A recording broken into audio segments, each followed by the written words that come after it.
So far, you've learned about projects, networks, subnetworks, and IP addresses. Let's use what you learned to understand how GCP routes traffic. By default, every network has routes that let instances in a network send traffic directly to each other, even across subnets. In addition, every network has a default route that directs packets to destinations that are outside the network. Although these routes cover most of your normal routing needs, you can also create special routes that override these routes. Just creating a route does not ensure that your packets will be received by the specified next hop. Firewall rules must also allow the packet. The default network has pre-configured firewall rules that allow all instances in the network to talk with each other. Manually created networks do not have such rules, so you must create them, as you will experience in the first lab. Routes match packets by destination IP addresses. However, no traffic will flow without also matching a firewall rule. A route is created when a network is created, enabling traffic delivery from anywhere. Also, a route is created when a subnet is created. This is what enables VMs on the same network to communicate. This slide shows a simplified routing table, but let's look at this in more detail. Each route in the routes collection may apply to one or more instances. A route applies to an instance if the network and instance tags match. If the network matches and there are no instance tags specified, the route applies to all instances in that network.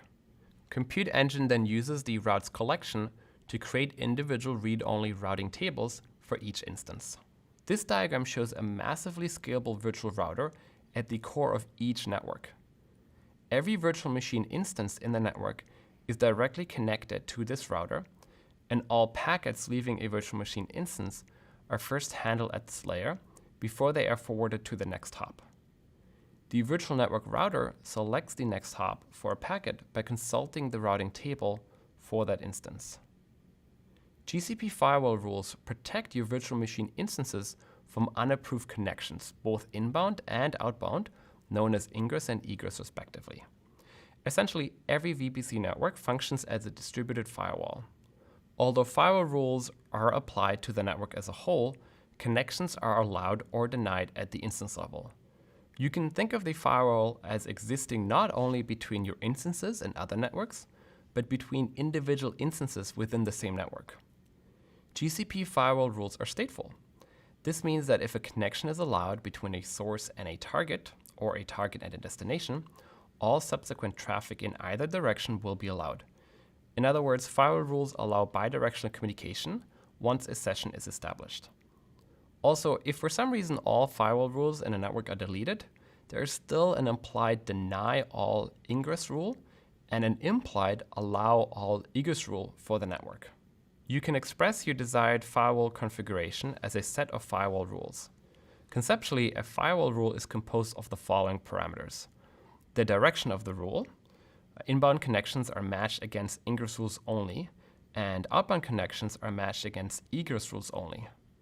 The source of the connection for ingress packets, or the destination of the connection for egress packets. The protocol and port of the connection, where any rule can be restricted to apply to specific protocols only, or specific combinations of protocols and ports only. The action of the rule, which is to allow or deny packets that match the direction, protocol, port, and source or destination of the rule. The priority of the rule, which governs the order in which rules are evaluated. The first matching rule is applied. The rule assignment. By default, all rules are assigned to all instances, but you can assign certain rules to certain instances only. For more information on firewall rule components, please refer to the links section of this video. Let's look at some GCP firewall rule use cases for both egress and ingress. Egress firewall rules control outgoing connections originated inside your GCP network. Egress allow rules allow outbound connections that match specific protocol ports and IP addresses. Egress deny rules prevent instances from initiating connections that match non-permitted port, protocol, and IP range combinations. For egress firewall rules, destinations to which a rule applies may be specified using IP CIDR ranges. Specifically, you can use the destination ranges to protect from undesired connections initiated by a VM instance towards an external host, as shown on the left. You can also use destination ranges to prevent undesired connections from internal VM instances to specific GCP CIDR ranges. This is illustrated in the middle, where a VM in a specific subnet is shown attempting to connect inappropriately to another VM within the same network. Ingress firewall rules protect against incoming connections to the instance from any source. Ingress allow rules allow specific protocol ports and IP ranges to connect in. The firewall prevents instances from receiving connections on non-permitted ports and protocols.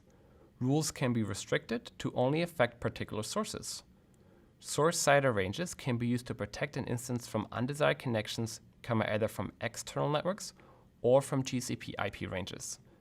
This diagram illustrates a VM receiving a connection from an external address and another VM receiving a connection from a VM within the same network.